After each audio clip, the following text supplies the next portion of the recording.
Hey guys, put me back in today, another episode of Old Guys and Old Games. I am back today with the Imagic collection for the Atari 2600, going through the entire library here.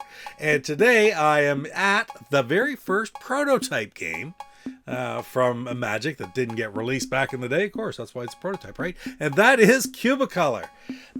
Very unique type of game based upon a Rubik's Cube puzzle type simulator. And it was done by a programmer who is very, very famous and you're very familiar with, and that is Rob Fulop. Of course, I just did Cosmic Ark.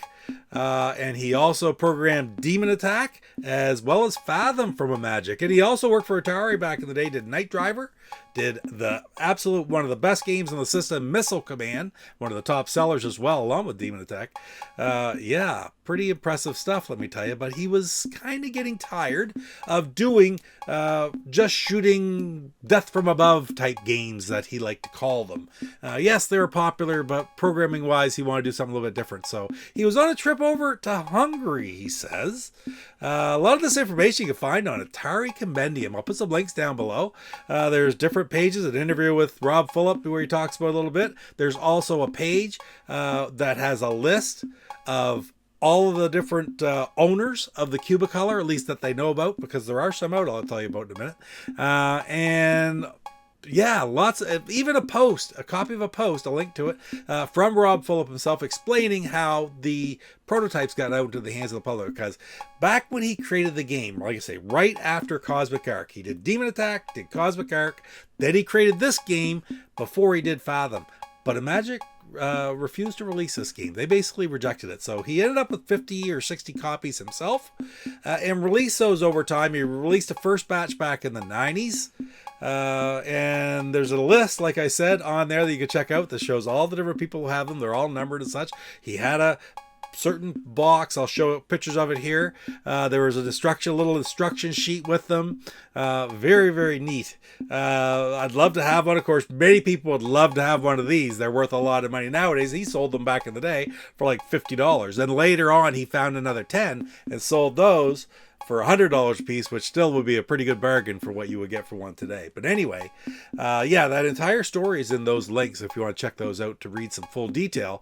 But basically, he still had some copies after his days at Imagic, and he got them out into the community via the 2600 Connection website. So great story, really. Now, as for the game itself, you just try to solve a one-sided Rubik's Cube with an outer layer by rotating, and it's like a sliding puzzle. Okay, I've beaten the game. I'm going to play it here right now. I might take a little while to do it. I'm not very good at the Rubik's Cube. I have one behind me here. I actually learned it's over there. I actually learned how to do the Rubik's Cube last year. I figured it out and I successfully did it in like a minute and a half, 2 minutes. But I haven't touched it since. I totally forgot how to do it. But this game is kind of challenging. But with the wonders of editing, I shouldn't make it last too long before I could finally beat it. But anyway, great prototype game from Imagic and Rob Fulop that is just so interesting to take a look at. So without any further ado, let's take a look at Cubicolor. Here we go. Dude, I almost got it, dude. You're really starting to irk me with your Rubik's Cube fixation, okay? Sweet! Whoa!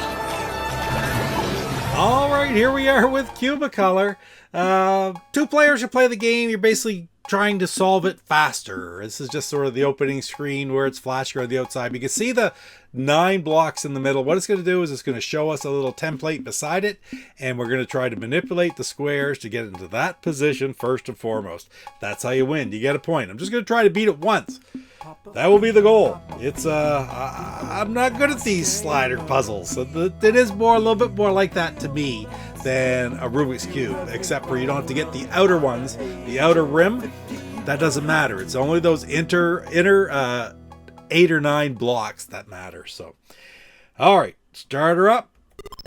There it is. It's making a pattern for me, and there's a pattern that I have to have. And if you look, I'm on top. So I can start moving things around. Like, for example, I hold my button in and then I can slide that yellow one to the middle, and there it is. I'm just going to... Oh, yeah, you got to let go of the button to move it afterwards. Okay. Let's see. Let's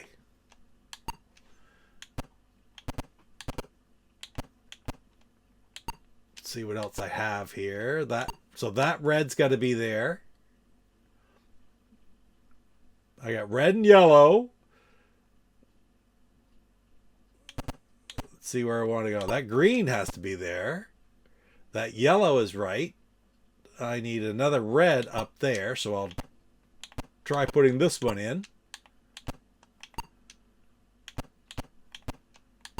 There. Oh, look, look. Move the red to the middle. Yellow up. The green, red, and yellow in the bottom row is right. I got the red and yellow in the middle.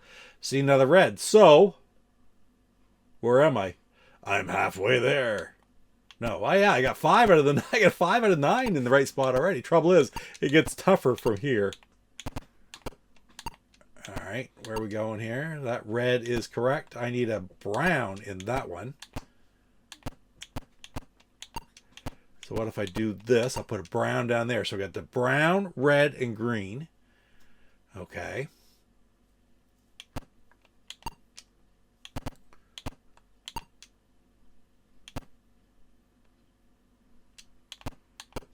If I do this, I gotta put the white. The white has to go over. That white's supposed to be there. But that didn't really do me any good, did it? So I've got 1, 2, 3. I got a blue and a red to replace somehow. See, if you look, I got top row, brown, blue, white. It has to be. I have brown, brown, white. So I got to figure out how to get. I don't know.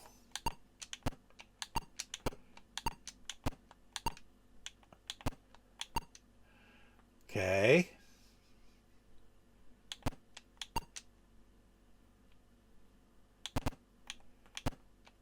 Hold it. If I do that and then do this. Oh, where am I? Move that one up. I can move this brown over. That blue down. Look at that. Now that's all right except for one. I have to get a red one somehow into where that brown one is. The brown on the right hand side in the middle. How am I going to do that? Now I got a red above it. Let's do this. Circle them all around from the outside.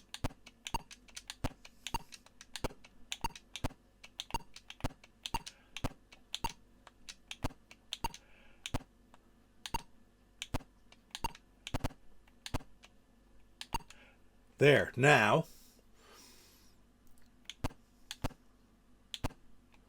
I'll move that white out, brown up, red over. Oh, look at this. I'll move the brown out. Will this do it? I actually did it. I can't believe it. I'm not going to push it. Look, I got a point. It's gone away already. So if I hit the button again, it'll just, there it is, 1 point. I hit the button again. I think it starts over. It gives me a new one. There we go. So you can play again. But I'm not going to do that right now. I am not going to push my luck. I was lucky enough to get it fairly quickly. It didn't even take me all day to do it. But this is Cubicolor. It's just like Rubik's Cube or a slider puzzle. It pays homage to those two things right there. It's kind of neat.